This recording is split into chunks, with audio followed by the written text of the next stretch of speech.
Bab 630. Pasar Tao. Menghancurkan diri. Wan akhirnya memilih menghancurkan diri sebenarnya karena tidak ingin menjadi diri yang dibencinya. Di atas langit berbintang, wanita berbaju merah terdiam beberapa saat, lalu menggelengkan kepalanya.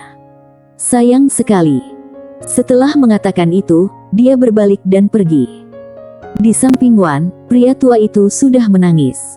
Dia membungkuk dan menggendong Wan di punggungnya, lalu berkata dengan suara gemetar, "Tuan, aku akan mengantarmu pulang." Setelah mengatakan itu, dia perlahan menghilang ke kedalaman langit berbintang dengan Wan di punggungnya. Adegan itu berhenti tiba-tiba. Lalu, ketua dewa menoleh untuk melihat wanita berjubah putih di sampingnya. "Ketua Jennifer, sejauh yang kutahu, kamu tidak memiliki dendam dengan Tuan Sander. Kalau demikian, kenapa kamu mengambil langkah terakhir dan bertarung dengannya?" Jennifer melirik ke arah ketua dewa. "Apakah kamu tidak mengerti?" Kini, ketua dewa berkata dengan lembut, "Perselisihan aliran. Perselisihan aliran."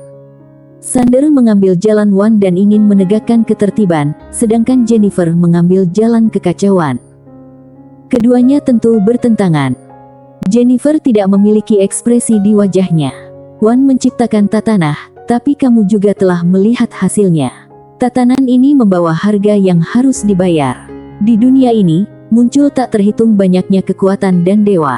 Para kekuatan ini seperti parasit yang menghisap energi dari alam semesta ini, menjadikannya penuh luka dan hampir hancur." Berbicara tentang ini, dia menggelengkan kepalanya sedikit. "Apa gunanya tatanan seperti ini?" Lalu, ketua dewa itu berkata dengan lembut, "Guru juga pernah merasa bingung karena seperti yang kamu katakan, ketika jumlah kekuatan di alam semesta makin banyak, umur alam semesta mulai berkurang secara tidak wajar. Dia pernah mengatakan bahwa jalan manusia dan jalan langit sejak awal sudah bertentangan. Latihan spiritual adalah melawan kehendak langit." Jennifer tiba-tiba bertanya langsung, "Apa kamu ingin memihak Sander?" Kemudian, ketua dewa memandang Jennifer.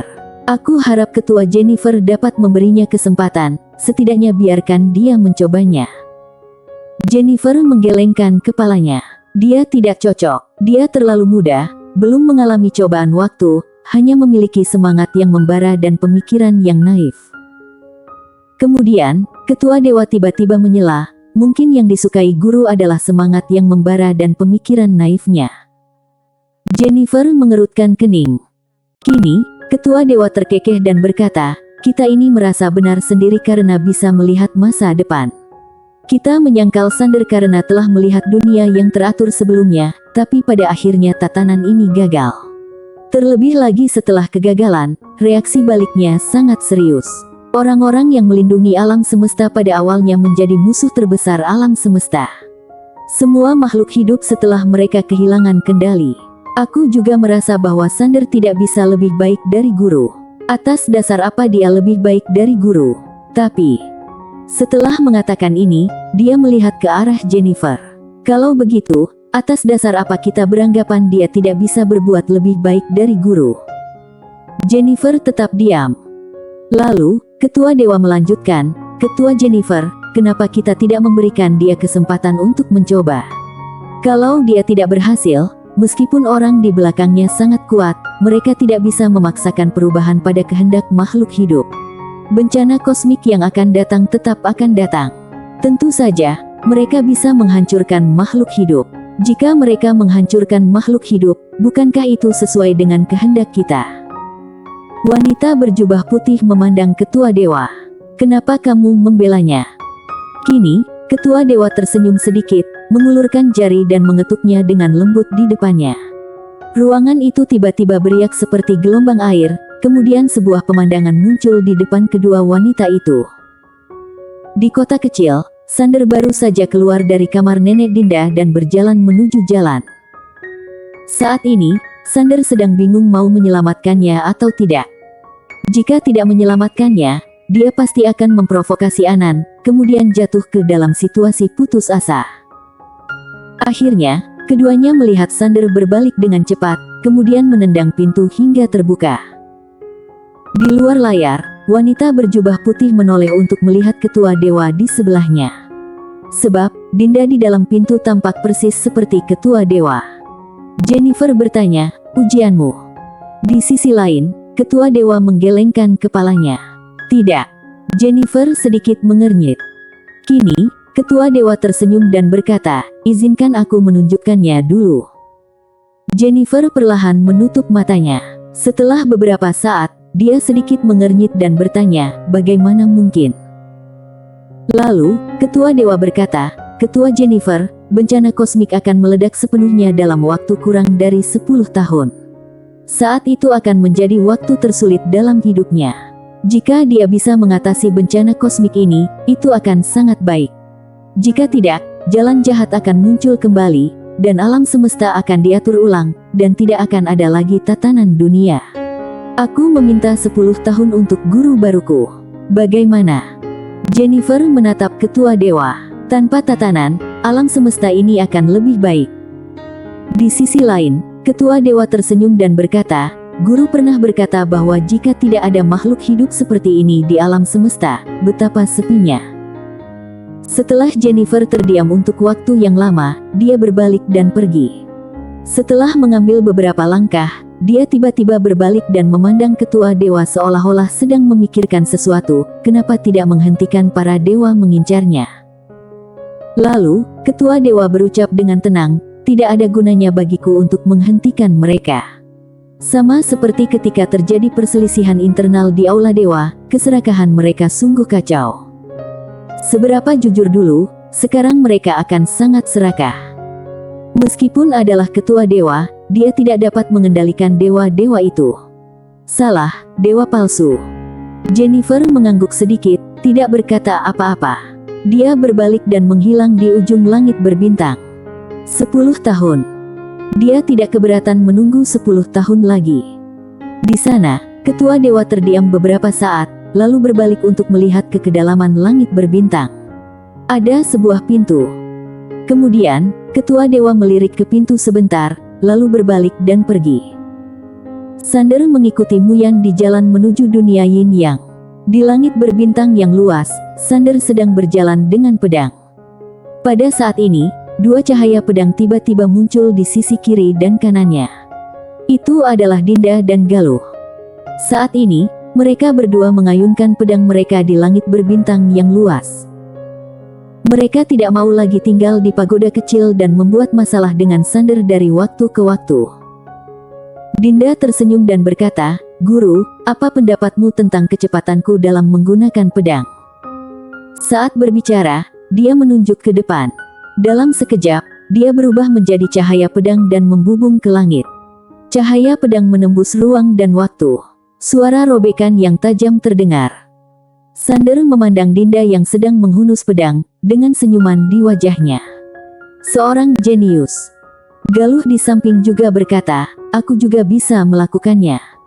Saat berbicara, dia juga mengangkat pedangnya ke langit. Keduanya secara langsung membandingkan kecepatannya, seperti dua meteor yang terbang melintasi langit berbintang yang luas. Setelah sekian lama, keduanya kembali ke Sander setelah bersenang-senang. Dinda memandang Sander, wajahnya penuh harapan. "Bagaimana?" Sander mengacungkan jempolnya. "Jauh lebih baik dariku sebelumnya." Mata Dinda berbinar dan dia berkata dengan penuh semangat, "Benarkah?" Sander mengangguk, "Ya." Dinda segera menatap Galuh dengan ekspresi provokatif di wajahnya. Galuh mengerucutkan bibirnya. Dia awalnya memikirkannya, tetapi setelah memikirkannya, dia memutuskan untuk tidak melakukannya. Dia benar-benar tidak bisa mengalahkan Dinda. Dinda tiba-tiba bertanya, "Tuan, kita akan pergi kemana?" Sander melihat ke kejauhan, dunia Yin Yang. Dinda bertanya lagi, "Di manakah dunia Yin Yang?" Sander tersenyum dan berkata, "Aku juga tidak tahu." Dinda hendak bertanya lagi. Pada saat ini, Sander sepertinya merasakan sesuatu dan tiba-tiba menoleh untuk melihat. Di ujung langit berbintang, ada awan hitam aneh mengambang di sana. Itu menghalangi mereka bertiga. Sander melepaskan kesadaran spiritualnya. Segera setelah kesadaran spiritualnya memasuki awan hitam, kesadaran spiritualnya diguncang kembali oleh kekuatan yang kuat. Sander sedikit terkejut. Saat ini, sebuah kapal awan perlahan berlayar keluar dari awan hitam. Di atas perahu awan, berdiri seorang wanita tua bersarung. Dia sedang memegang lentera di tangannya. Cahayanya redup dan terpantul di wajah wanita tua itu, membuatnya terlihat cukup menakutkan.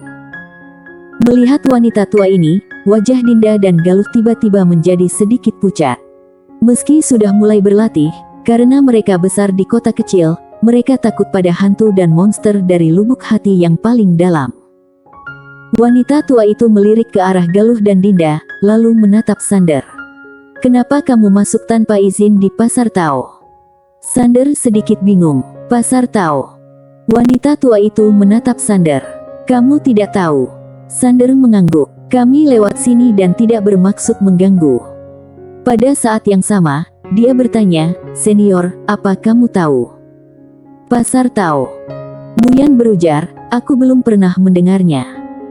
Sander memandang wanita tua itu yang menatapnya beberapa kali, kemudian berkata, "Apa kamu ingin masuk dan jalan-jalan?" Sander melirik lautan awan hitam, lalu berkata, "Bisakah kamu menjelaskannya?" Wanita tua itu mengangguk. "Ayo, ngobrol di kapal." Sander dengan lembut menepuk Dinda dan Galuh. Keduanya mengerti dan kembali ke pagoda kecil. Sosok Sander bergetar dan berubah menjadi cahaya pedang dan mendarat di perahu awan. Wanita tua itu memandang Sander. "Silakan duduk." Kemudian, sebuah bangku kayu muncul dari udara tipis di belakang Sander. Sander duduk. Wanita tua itu menuangkan secangkir teh spiritual lagi. Kemudian, dia mendorongnya dengan ringan dengan jarinya. Teh spiritual itu terbang ke Sander. Sander memperhatikan wanita tua itu dan menunggu penjelasannya. Wanita tua itu melirik cincin penyimpanan di tangan Sander, lalu berkata, "Tuan muda bukan orang biasa." Sander berkata dengan tenang, "Senior, bisakah kamu memberitahu tentang Pasar Tao ini?" Wanita tua itu mengangguk. "Pasar Tao, sederhananya adalah pasar perdagangan terapung. Kamu dapat membeli apapun di dalamnya. Tentu saja, kamu harus memiliki uang terlebih dahulu." Sander bertanya, "Mata uang apa yang dipakai di dalamnya?" Wanita tua itu tersenyum, lalu berkata, "Selama penjual menganggap tidak ada masalah, semuanya bisa dijual. Tapi, para dewa di alam semesta Wan pada dasarnya menggunakan sumber leluhur sebagai mata uang perdagangan mereka." Sander sedikit menyipitkan matanya. "Alam semesta Wan bukan dari alam semesta ini." Wanita tua itu tersenyum, lalu berkata, "Kali ini, Pasar Tao datang ke sini terutama untuk berbisnis dengan para dewa di sini. Tapi, karena dapat melihat Pasar Tao, kamu ditakdirkan untuk memasukinya. Hanya saja, perlu membayar biaya masuk, tidak banyak, cukup 10 sumber leluhur." Sander membuka telapak tangannya. 10 sumber leluhur melayang di depan wanita tua itu. Wanita tua itu tersenyum lebar dan menyingkirkan sumber leluhur. Sander mengeluarkan 5 sumber leluhur lagi dan menyerahkannya kepada wanita tua itu, tetapi wanita tua itu tidak menerimanya dan hanya menatapnya. Sander bertanya, "Bolehkah aku mengajukan beberapa pertanyaan?" Wanita tua itu menggelengkan kepalanya. "Apa yang ingin kamu tanyakan? Aku tidak bisa menjawabmu. Karena ini aturannya, kecuali kamu adalah Wan." Sander sedikit mengernyit. "Apa maksudmu?" Wanita tua itu tersenyum dan berkata, "Hanya penguasa dunia ini yang dapat mengetahui asal-usul kami." Sander terdiam. "Ini agak misterius." Sander berujar, "Wan sudah tidak ada lagi." Mata wanita tua itu berkedip-kedip. Alam semesta tanpa pemilik. Saat Sander hendak berbicara, wanita tua itu tiba-tiba menyadari. Tak heran semua dewa langsung diam ketika menyebut nama Wan. Ternyata, jika Wan sudah tiada, perjanjian yang kami buat dengannya dulu tentunya tidak berlaku lagi. Bersambung.